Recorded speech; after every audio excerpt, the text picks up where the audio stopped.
आऊज़ुबिल्लाहिमिनश्शैतानिर्रजीम बिस्मिल्लाहिर्रहमानिर्रहीम। शुरू करता हूँ अल्लाह के नाम से जो बहुत ही मेहरबान हमेशा रहम फरमाने वाला है। अस्सलामु अलैकुम। 24 नवंबर 2009 को जॉन जॉन्स नामी 26 साल लड़का दुनिया की सबसे खतरनाक गार जिसका नाम नटी पुटी है उसके अंदर दाखिल होता है। ये गार पहले से ही इतनी बदनाम थी क्योंकि इसके रास्ते हद से ज्यादा तंग और छोटे थे, जिसकी वजह से अंदर सांस लेना भी मुश्किल होता था।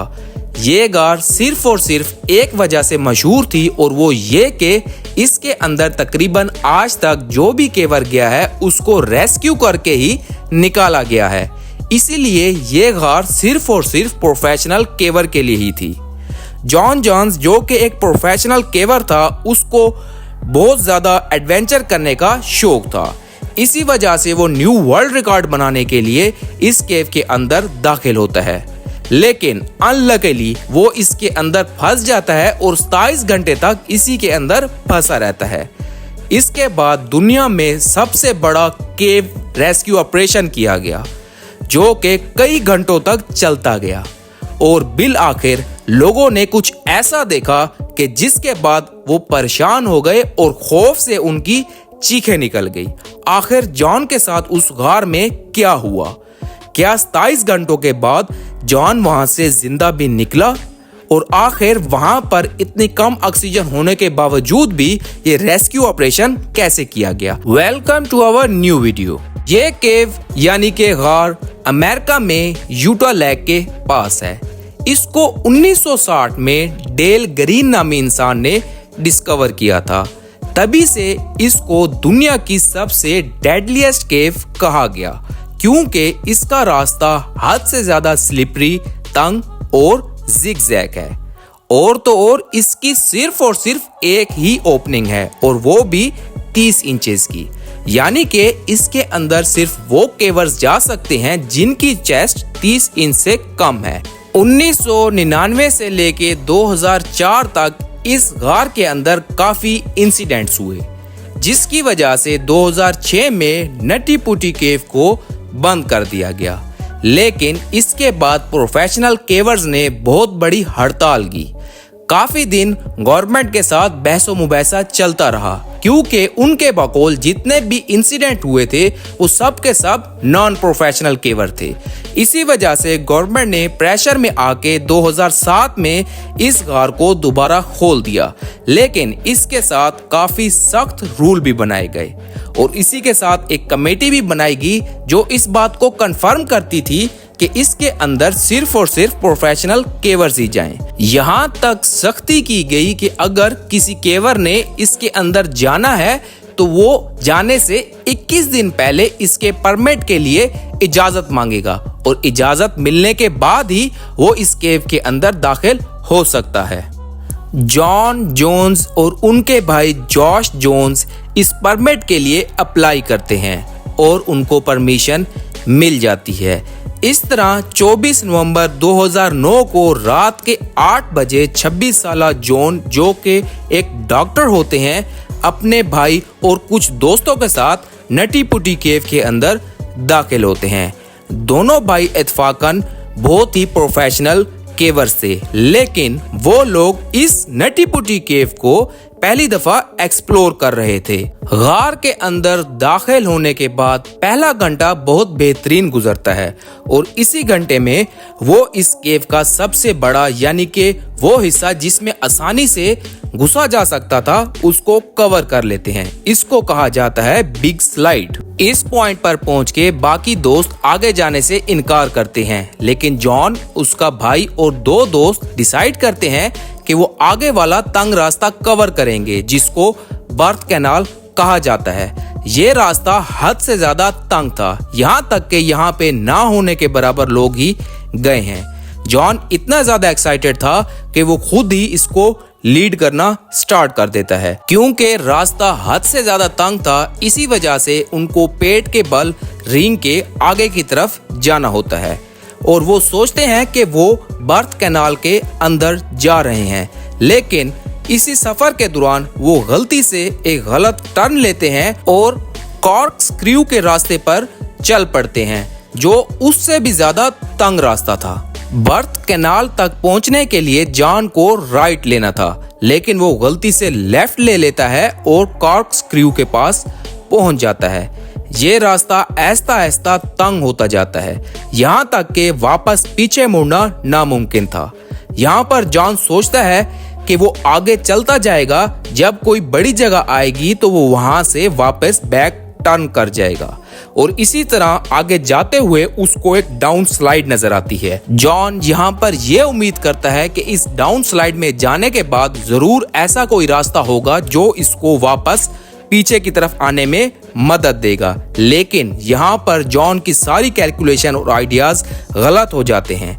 वो 10/18 के डेड एंड में जाकर फंस जाता है। अब हकीकत में जॉन उल्टा फंस जाता है, और वो भी इतनी सी जगह पर जो एक पाइप या वॉशिंग मशीन के जितनी बड़ी थी।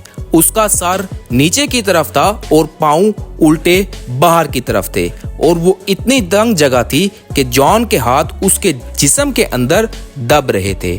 जॉन काफी ज्यादा कोशिश करता है कि वो किसी तरह वापस पीछे हो जाए, लेकिन जब वो देखता है कि ऐसा करना नामुमकिन है तो वो अपने भाई को आवाजें देना शुरू कर देता है। जब उसका भाई वहां पहुंचता है तो उसको सिर्फ और सिर्फ जॉन की टांगे नजर आती हैं।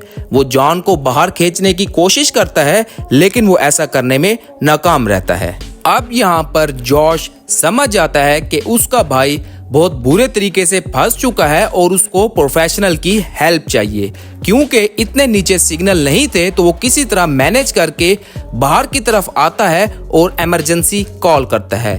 3 घंटे के बाद पहली इमरजेंसी रेस्क्यू टीम वहां पर पहुंचती है। सूजी मोटोला नामी एक औरत वहां पर पहुंचती है और वो मुसलसल 2 घंटे कोशिश करती रहती है कि वो किसी तरह जॉन को वहां से बाहर खींच ले, लेकिन वो ऐसा करने में नाकाम रहती है। फिर वो वापस बाहर आ जाती है और बाहर आके देखती है कि जॉन की बीवी और उसकी बेटी के साथ साथ 30 मजीद रेस्क्यू मेंबर वहां पर पहुंच चुके होते हैं। वहां पर मौजूद सभी लोग मुख्तलिफ किस्म के आइडियाज ढूंढने में लग जाते हैं कि किस तरह जॉन को वहां से बाहर निकाला जाए, और वहां पर एक ये आइडिया भी डिस्कस होता है कि जॉन की टांगों को काटा जाए और उसको बाहर निकाल लिया जाए। लेकिन फाइनली सब लोग इस बात पर मुत्फिक होते हैं कि पुली और रस्सियों का इस्तेमाल करके जॉन की टांगों को बांधा जाएगा और उसको बाहर खींचा जाएगा। पुली को फिट करने के लिए वहां पर ड्रिलिंग करना लाजमी थी, और वहां पर इस बात का भी डर था कि कहीं ड्रिलिंग से पत्थर गिरना शुरू ना हो जाए और कार का रास्ता बंद ना हो जाए। ये बहुत टाइम टेकिंग प्रोसेस था और इसके साथ साथ काफी ज्यादा मुश्किल भी था। अब बाहर वहां पर 100 से ज्यादा रेस्क्यू वर्कर पहुंच चुके थे, लेकिन बदकिस्मती से उनमें से चंद लोग ही अंदर जा सकते थे क्योंकि गार का रास्ता बहुत ज्यादा तंग था। वहां पर रही सही कसर एक डॉक्टर पूरी कर देता है, जो कहता है कि क्योंकि जॉन उल्टा लटका हुआ है, इसी वजह से 10 से 12 घंटों के अंदर अंदर उसके ऑर्गन एक एक करके फेल होना शुरू कर देंगे, और उल्टा लटकने की वजह से चांसेस हैं कि उसको इससे पहले हार्ट अटैक आ जाए। डॉक्टर का यह कहना सबके पैरों में से जमीन को खिसका देता है, और बिल आखिर काफी घंटों की लगातार मेहनत के बाद पुली को इंस्टॉल कर लिया जाता है। रस्सियों को जॉन की टांगों के साथ बांधा जाता है और आहिस्ता आहिस्ता उसको खींचने की तैयारी शुरू कर दी जाती है। लेकिन यहाँ पर सबसे बड़ा मसला ये था कि जॉन इतने बुरे तरीके से फंसा हुआ था कि जब उसको निकालने की कोशिश की जाती थी तो उसकी टांगे गार की छत के साथ जाके लग जाती थी। खैर, काफी मेहनत के बाद उन्होंने मैनेज किया कि जॉन को बाहर खींचना शुरू कर दिया। जॉन अभी आधा ही बाहर आया था कि एक पुली टूट जाती है और जॉन तेजी के साथ उस गार के अंदर दोबारा जाके फंस जाता है। अब तक 19 घंटे गुजर चुके थे और रेस्क्यू वाले 19 घंटे के बाद एक दूसरी ट्राई अटेम्प्ट करते हैं, और इस दूसरी ट्राई में वो इस हद तक कामयाब हो जाते हैं कि जॉन तकरीबन वहां से बाहर निकल आता है। वो अपने चेहरे से रेस्क्यू के लोगों को देख सकता था। उसकी आंखें इंतहाई सुर्ख रंग की हो गई थी, लेकिन बदकिस्मती से दोबारा पुली में इशू आता है और जॉन बहुत तेजी के साथ और उस गहराई से भी नीचे जाके उस गार में फंस जाता है अब तक 20 घंटे गुजर चुके थे। अब रेस्क्यू वाले एक लास्ट अटेम्प्ट करने की कोशिश करते हैं।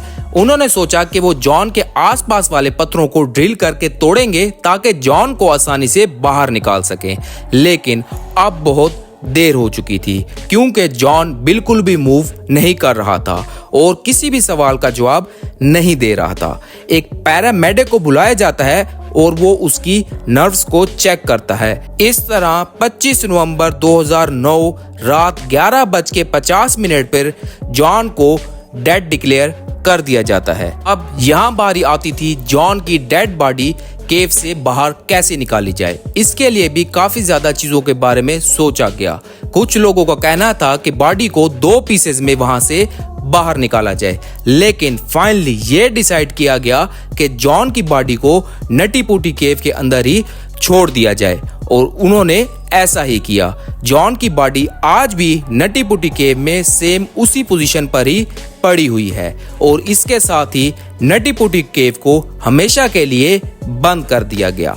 आज भी जॉन की याद में नटी पुटी केव के बाहर जॉन के नाम की एक प्लेट लगाई गई है जो हमें जॉन के साथ होने वाले इबरतनाक वाकये की याद दिलाती है। उम्मीद करता हूँ आप लोगों को वीडियो पसंद आई होगी। अगर वीडियो पसंद आई हो तो चैनल को सब्सक्राइब कर दें। डाटा कलेक्शन में कमी पेशी हो सकती है, अल्लाह पाक कमी पेशी माफ करे। अब मैं इजाजत चाहूंगा, मिलते हैं इसी तरह की किसी और इन्फॉर्मेटिव वीडियो में। अल्लाह हाफिज।